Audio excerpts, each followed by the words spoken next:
चलिए आज गोता लगाते हैं। सवाल ये है कि इस्लाम के अनुयायी इसे सच्चा धर्म मतलब हक क्यों मानते हैं। हमारे पास जो स्रोत हैं वो इसके इतिहास, इसके जो बुनियादी उसूल है, पवित्र किताबें, दर्शन, नैतिकता और हाँ तहजीब पर भी रोशनी डालते हैं। तो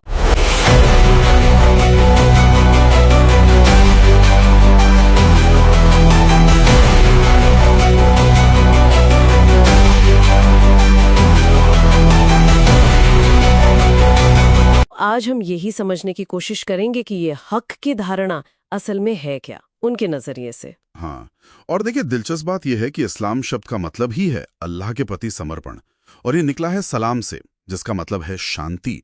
तो स्रोतों के मुताबिक अल्लाह को ही अल हक माना गया है, मतलब परम सत्य। और सच्ची शांति, जैसा ये दस्तावेज बताते हैं, वो इसी समर्पण से आती है, अल्लाह के नियमों को मानने से। अच्छा, तो इसकी बुनियाद क्या है फिर? हमने पढ़ा कि इस्लाम 5 स्तंभों पर और ईमान के 6 उसूलों पर खड़ा है। सबसे जरूरी तो शहादा है ना? वो गवाही कि अल्लाह एक है और मोहम्मद उसके पैगंबर हैं। बिल्कुल, यही तो तौहीद है, मतलब अल्लाह की एकता। ये इस्लाम का एकदम मूल है। हाँ, एकेश्वरवाद। और ये सूच आप देखें तो अनुयायियों को एक बहुत साफ मकसद देती है, एक दिशा, कि अपनी जिंदगी एक परम शक्ति के लिए जीनी है। ये उन जटिल प्रणालियों से काफी अलग है जहां कई देवी देवता होते हैं। सही। और फिर वो स्तंभ है, नमाज, रोजा, ज़कात, हज। ये उस अंदरूनी विश्वास को बाहरी कामों में बदलते हैं, रोजमर्रा की जिंदगी में। हाँ बिल्कुल, तो जैसा आपने कहा, ये सिर्फ अंदरूनी यकीन नहीं बल्कि बाहरी तौर पर दिखने वाले काम है। इससे इस्लाम महज एक फलसफा नहीं रहता, वो जीने का एक पूरा तरीका बन जाता है, जहां आपके कर्म आपके ईमान को मजबूत करते हैं। विश्वास की इन बुनियादों के बाद जाहिर है पवित्र ग्रंथों की बात आती है, कुरान और हदीस। कुरान को तो अल्लाह का सीधा कलाम माना जाता है, जो फरिश्ते जिब्राइल के जरिए पैगंबर मोहम्मद तक पहुंचा। हाँ, और कई अनुयायी, जैसा स्रोत बताते हैं, इसे अपने आप में एक चमत्कार, एक मौजज़ा मानते हैं, खासकर उसकी भाषा और शैली को लेकर। बिल्कुल, भाषा, शैली, और कुछ लोग तो उसमें कथित वैज्ञानिक इशारों का भी जिक्र करते हैं। हाँ, मैंने भी पढ़ा, जैसे ब्रह्मांड की उत्पत्ति या माँ के पेट में बच्चे का विकास, वो इसे इसकी दिव्यता का सबूत मानते हैं। सही। हालांकि ये भी बताना जरूरी है कि स्रोतों में आलोचकों का नजरिया भी दर्ज है। वो इसमें विरोधाभास या वैज्ञानिक त्रुटियों की बात करते हैं। हाँ, वो पहलू भी है।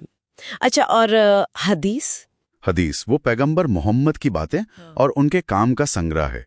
ये एक तरह से कुरान की व्याख्या करती है।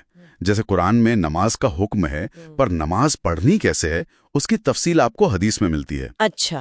और यहाँ दिलचस्प बात यह है कि हदीस सही है या नहीं, ये परखने के लिए बहुत मजबूत तरीके विकसित किए गए हैं। जैसे इल्मुर रिजाल, इसमें हदीस बयान करने वाले हर व्यक्ति की पूरी कड़ी की, मतलब इस्नाद की, बहुत बारीकी से जांच होती है। अरे वाह, यानी सिर्फ मान लेना नहीं, बकायदा जांच पड़ताल भी। ये तो काफी गहन प्रक्रिया लगती है। जी हाँ, ये दिखाता है कि ये सिर्फ आंच बंद करके मानने वाली बात नहीं, इसके पीछे ज्ञान और संरक्षण की एक पूरी परंपरा है। और ये चीज अनुयायियों के लिए सत्यता के दावे को और मजबूत करती है। समझ गई। अच्छा, स्रोतों में इस्लामी स्वर्ण युग का भी जिक्र है, 8वीं से 14वीं सदी वाला, जब मुस्लिम दुनिया ज्ञान विज्ञान का केंद्र बन गई थी। हाँ बिल्कुल, और ऐसा लगता है कि कुरान और हदीस में जो ज्ञान हासिल करने पर जोर दिया गया है, उसी ने इसमें बड़ी भूमिका निभाई।